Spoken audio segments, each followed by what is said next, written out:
Welcome to SolPods Studio. We're not your average social network. We're a community of professionals, enthusiasts, and students taking sustainability to the next level. Join us on our journey and get inspired by Earth heroes just like you. Hello and welcome back to SolPods Studio. I'm Amy Farrell, based in the Bay Area of California. And today I'm so excited. I have a fellow Bay Area resident with me, Aidan Wing of Wings of Nature. Welcome, Aidan. Thank you so much, Amy. So glad to have you. So this is a little bit of a last minute podcast interview. Aidan was over here checking out my beehive. He manages my beehive, and we've been talking about doing a podcast. So we just said there's no time like the present. Let's do it today. So Aidan, let's just kick it right off with, tell me a little bit about yourself, how you got into beekeeping and, really how you learned the trade. Yeah. Well, they say that the bees often choose their keepers, and a lot of beekeepers like to kind of say that. And for me, it was total coincidence of how I got into bees. About 15 years ago, I walked outside my cabin door, and my neighbor was walking by with this man, and she introduced me as him and said he was a beekeeper and wanted to put bees on our property. It really piqued my interest. I really knew nothing about bees at all back then, but I was kind of a gardener, do-it-yourselfer, and so I was curious. And after talking to this man for a little bit, he told me that he just moved to the area and had a beekeeping company and asked me if he could hire me for just a couple of days of labor. So I said, yeah, sure, but I kind of saw it as an anomaly and just thought, this will be interesting to check out.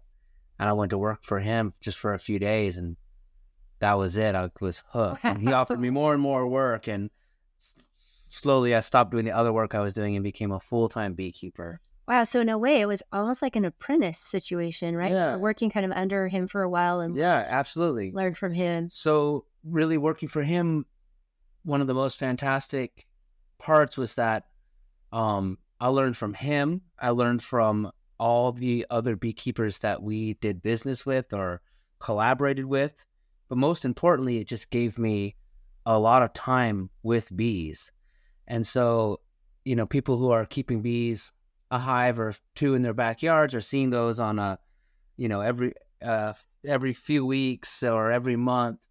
But working full time as a beekeeper, I was looking through hundreds of hives consistently. So just the exposure to the amount of hive time, looking inside the beehive, really, was what taught me so much about bees. A lot of time to observe them and work with them and see. Well, it's so incredible. Like just in the short time that I've had bees, you've been, helping me with my hive. I guess I've come to learn that it's a real community, the hive, right? Yeah. And, can you kind of share with us, I guess, the inner working of the hive, that hierarchy, if you will, of the hive? What are the bees' roles and what do they do? Yeah, absolutely. So, first of all, it's really fantastic to kind of watch bees and learn about bees, because you realize that the hive really works as a super organism, and there's a means in the hive where there's a feedback loops where the bees can really communicate all kinds of environmental changes and changes in the behavior very, very quickly. In the hive, there's 3 castes of bees, and they each have their different role. First and foremost, we have the queen bee, and though we call her the queen, she's really not the ruler of the hive. She really is. Really, her role, I would say, would be the mother of the hive. Her role is to lay eggs, and she lays up to 2,000 eggs a day, so she can really make a lot of bees and a lot of babies. And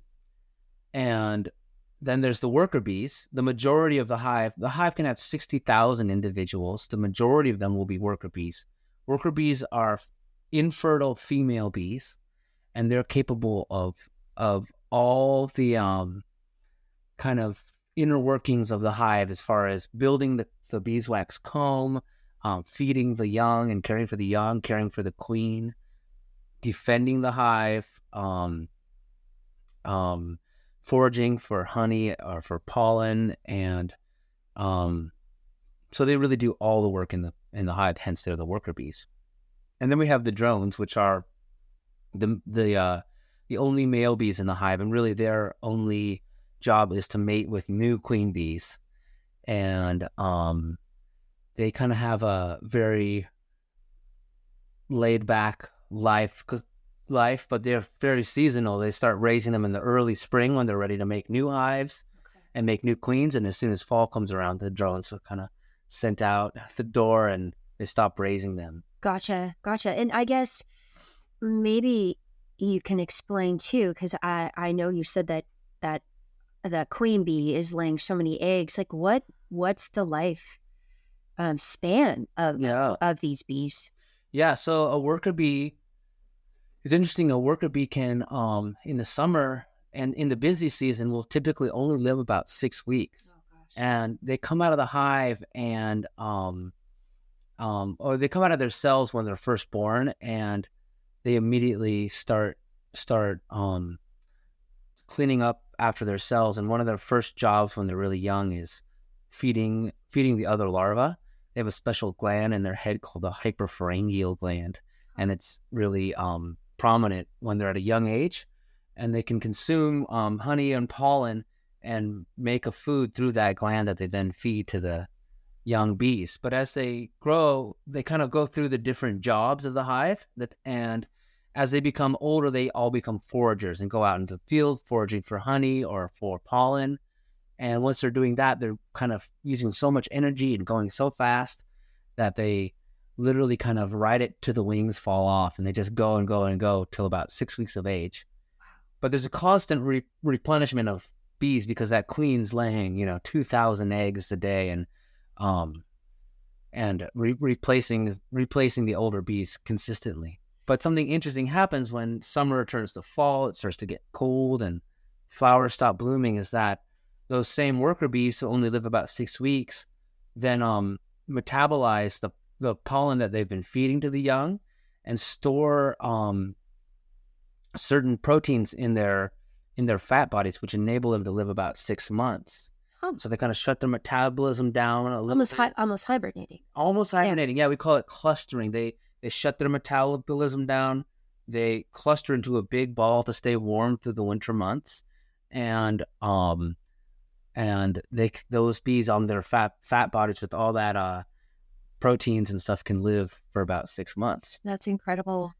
Well, just thinking about the vulnerability, right, Mm-hmm. of bees. I mean, 6 weeks for those bees is a pretty short amount of time. Yeah. And I guess I know bees are so important for biodiversity, even for our own health. Yeah. In terms of access to the honey, but maybe you can touch on that, but then also highlight, what are the risks to bees and to the hive? Yeah, absolutely. So yeah, bees play such an important role. First of all, just in the environment, because they're one of the first of all, there's about 20,000 species of bees on the planet, and they're nature's number one pollinator. And if we really think about what pollination is, it's the bees means to bring pollen from the male flower of one species to the female flower of that same species, and thus create a fruit and or a seed that can grow the next generation of that plant. So pollination is just a critical part of ecology, but it's such an important part of our human ecology too, because so many of the crops that we grow depend on pollination, to bear fruit or to bear seed. So when we think about what are bee pollinated crops, immediately most of us just think about the fruits like apples and cucumbers and pumpkins and cherries.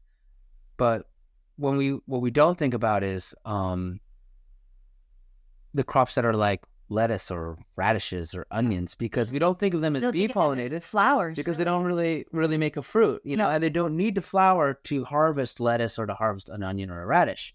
But to get the seed from that onion or radish or lettuce for next year's crop, it does need to flower and produce a seed and needs to be bee pollinated. So that is kind of the critical link that bees play both in ecology and in our human ecology too. Yeah, just that biodiversity. I mean, without them, we wouldn't have all these different fruits and vegetables. Yes. And what about, I guess, just our own health? I know you recommended, you've collected amazing honey from archives. Yeah. And I've heard that if, you have some sensitivity to plants, allergies, that it can be helpful. Absolutely. Honey has, so many people see honey as just a sweetener or as a food, but honey has actually an incredible amount of medicinal values. It is an anti-allergen, and people really swear by it because honey contains the same pollens that people are allergic to in the springtime. And so by taking a small amount of honey every day, people who have suffered for allergies for years can really mitigate those allergies they're feeling. Honey is an amazing external medicine too. Oh, I've heard you can put it on a scratch. Yeah, scratches. And burns is a big thing for honey. Honey is really amazing that when honey touches our skin, it turns on turns on something in the honey where honey starts to create hydrogen peroxide. And this is really fantastic because it only turns that on when it's in contact with our skin. And when it does that, it sends a low dose of hydrogen peroxide to our wound or a burn. So if you were to put on hydrogen peroxide, it kind of burns real fast, has its antimicrobial effect, and then dissipates. But honey has a kind of continuous low dose of hydrogen peroxide that will send to your wound. It can really, really clear up a wound or a burn really quick. And not only that, honey is incredibly antimicrobial, meaning that it's, antifungal, antibacterial. And so honey will allow a burn or a wound to breathe because it's, not because of its, porous nature, but it will keep any bacteria from entering into that wound. So it's pretty fantastic. And there's been a lot, this has been, practiced for tens of thousands of years, but there's a lot of Western medicine being studied very, in a much greater capacity nowadays. Sure.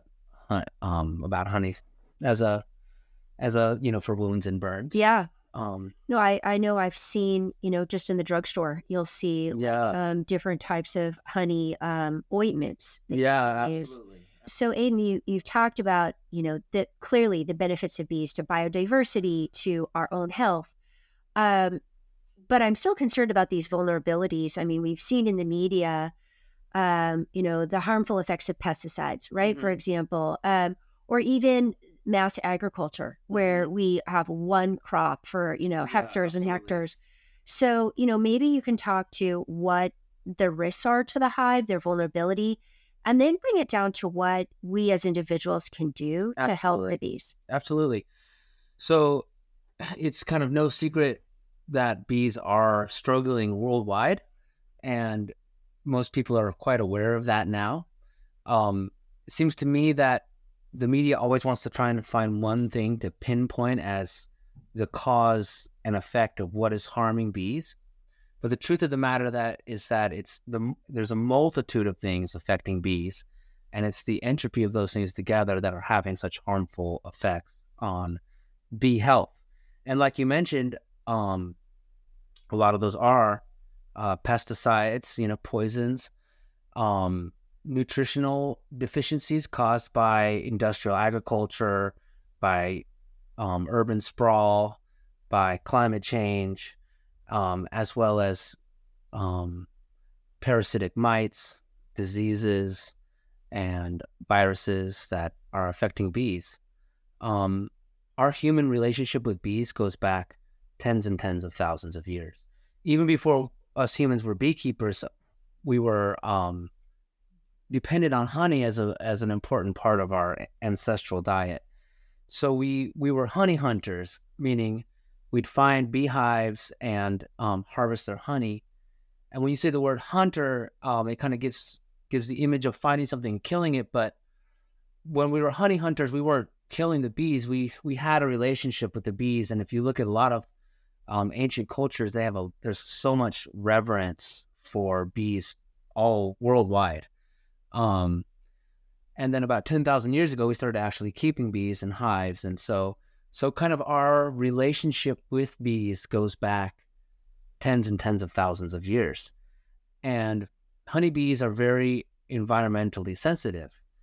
Therefore, when we started to see health issues in the bees, it's really a clear message to humans that environmentally things are off, that things are not going as smoothly as nature intended them to be.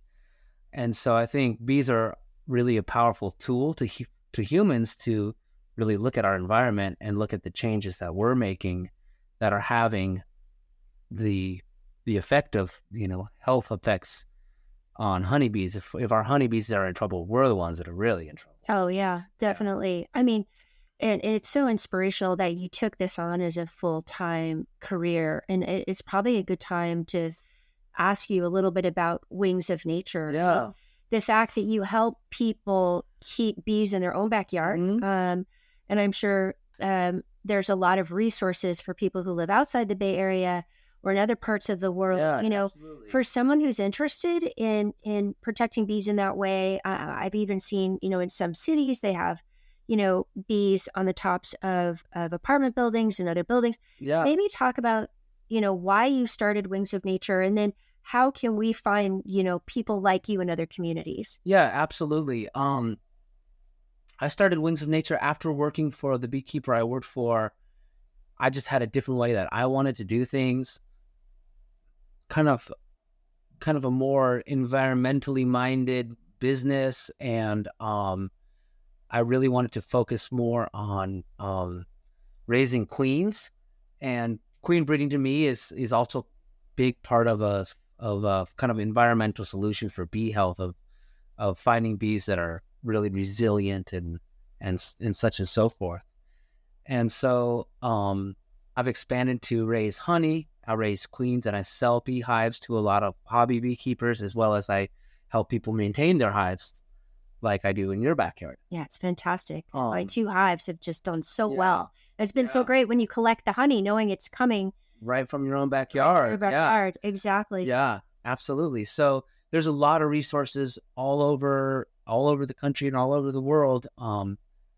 Some of the best resources is that almost every city has a beekeeping club, Yeah, or like a guild. A guild. Yeah, we have one right here in San Mateo County called the San Mateo County Bee Guild. Mm-hmm. And a lot of people who are wanting to learn about beekeeping will go to these meetings, and they'll have great speakers and other people who are at the same level and trying to get in.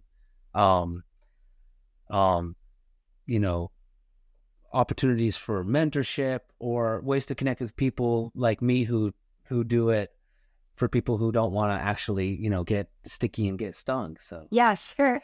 So far, I've not been stung. I talked to a neighbor who also has bees, and he said in 20 years he's been stung once. So wow. I guess the idea of bees hurting you, it's not a thing, right? I mean, bees pretty much do their business, and they're not very gentle creatures. Yeah, They're definitely capable. Of course, of inflicting some pain, but, when they feel threatened. And I mean, absolutely. maybe that's a good time for you to describe kind of, you know bees so well. You've worked with so many hives. I know once we were out by my hive, and you said, the hum of their wings, I guess that noise was changing. And I guess maybe explain what that means. Like, Yeah. So as a beekeeper, observation is really your best tool to learn about bees.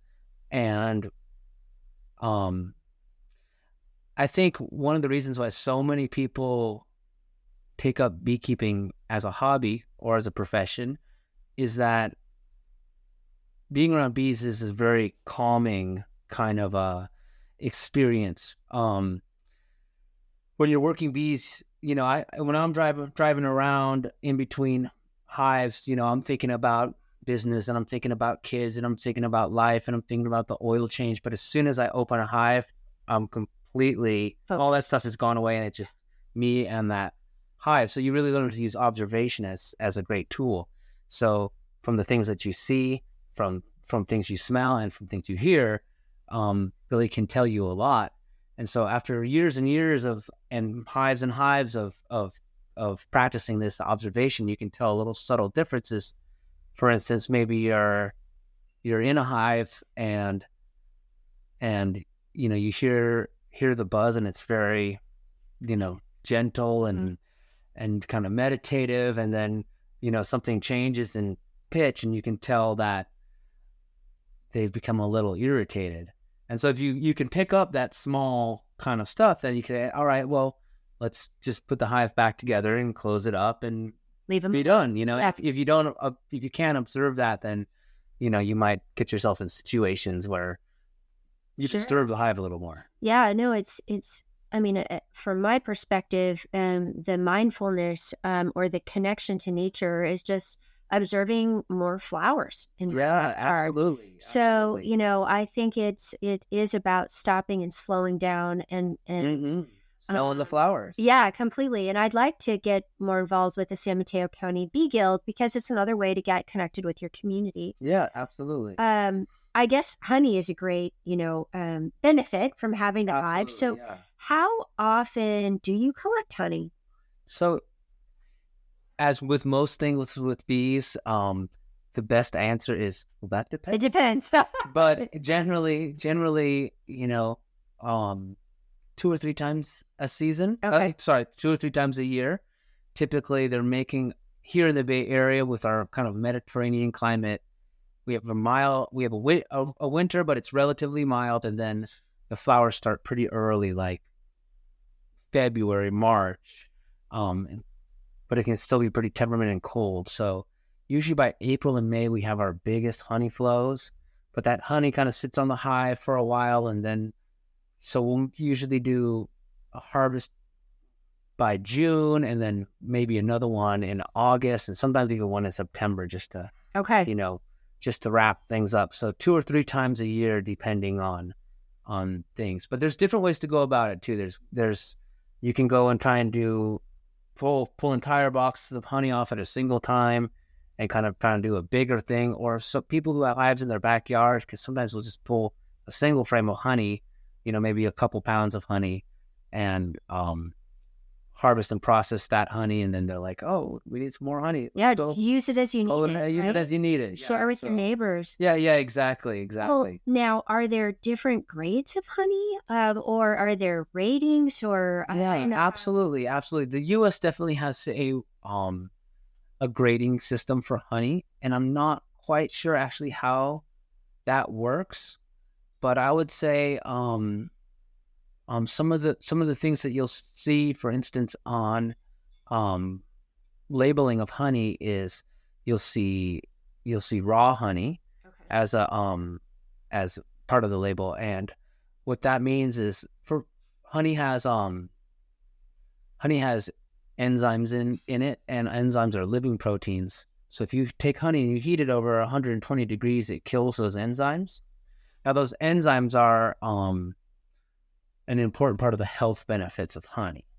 So for large-scale commercial honey, sometimes they heat it to pasteurize it or to make it much easier. Honey is very viscous, especially at cold temperatures.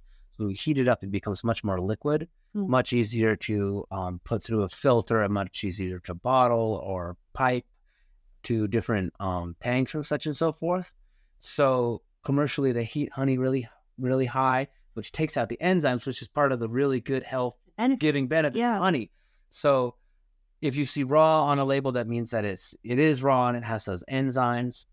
When you see the word unfiltered on labels, it is because same thing with, it doesn't mean it hasn't gone through some kind of screen, or because honey, when you process it, it has chunks of comb in it. It might have a dead bee in it or something. So it does go through some kind of screening. However, it doesn't go through an ultrafine filter that might take out things like pollen, which also have, the added health benefits to it too. I would say one thing that for U.S. beekeepers that kind of bothers us in labeling is that the USDA doesn't have any definition of organic honey. Oh. And part of the complication around that definition is that bees can fly for 5 miles. So if you take a 5-mile radius around a hive, it's quite a lot of acreage. So that's a lot of acreage. The beekeeper can use organic practices. They can have it on an organic farm or in a wildland area. But if 5 miles down the road, you don't really know what your neighbors are doing, it's hard to define it as organic. And so the USDA won't give us any labeling that sets beekeepers that use organic practices and keep them in our, organic farms or wild areas any different than people who, throw in chemicals in the hive, antibiotics, and keep them in, where areas where there's heavy agricultural chemical use. And so when you go to the store and you see organic honey, people automatically think, oh, this honey might be better, but almost none of it is actual domestic U.S. local honey. It's always from, it's always imported from Brazil or Vietnam or something like that. That's really important to know, because the practices you mentioned, using antibiotics in the hive and other chemicals, that we should be able to find that information out when we're looking for honey. So I guess that's something for us all to keep our eyes out for. Yeah. And on that, are there any like beekeeping certifications or classes as a beekeeper that you would get beyond just attending, a guild workshop? Yeah, for sure. There's probably the biggest one in the U.S. is called the Master Beekeepers Program. Okay. And that's a pretty intensive program that I think has different levels to it that anyone can access. Though it's through universities typically, but anyone you don't need to be enrolled in university to take the class.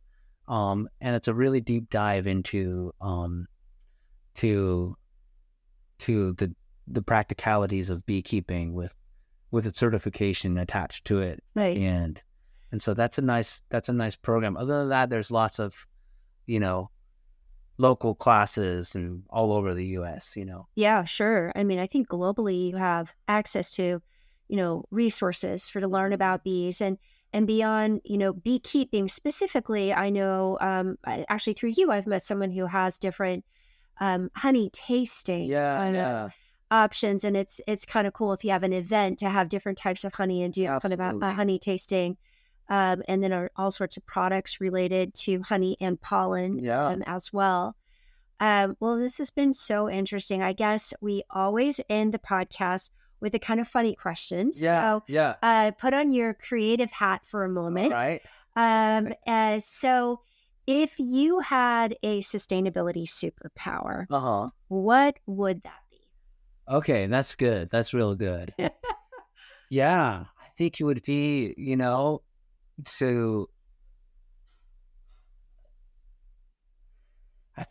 to educate people about the things that have an ill effect on the health of bees, and educate people on the positive motions we can take to help protect bees. I love it. I think in a nutshell, plant more flowers, plant a garden, have flowers available for bees, even a vegetable garden, let some of those vegetables and herbs flower, and support regenerative agriculture, because this industrial agriculture model is not sustainable for the planet, and a small scale regenerative agriculture is really, to me, the only thing that makes sense that's going to support bees and thus support all life. Oh, agreed. Buy local honey directly from beekeepers, I love it. It's a bee advocate. Bee advocate. Yeah. And that's fantastic. Well, hopefully this podcast will help you achieve those goals as a bee advocate, as your sustainability superpower. I know we've loved having you on the podcast. Thank you so much. Thank you, Amy. I really appreciate it. All right. Thanks. Yeah. Have a great day. You too.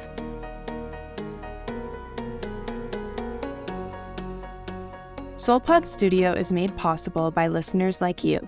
Join the free SolPods platform to become a part of our virtual community of changemakers. Links to our social media, website, and platform can be found below in the show notes. If you enjoyed the show, feel free to rate and review our podcast. Thank you for listening and for your support.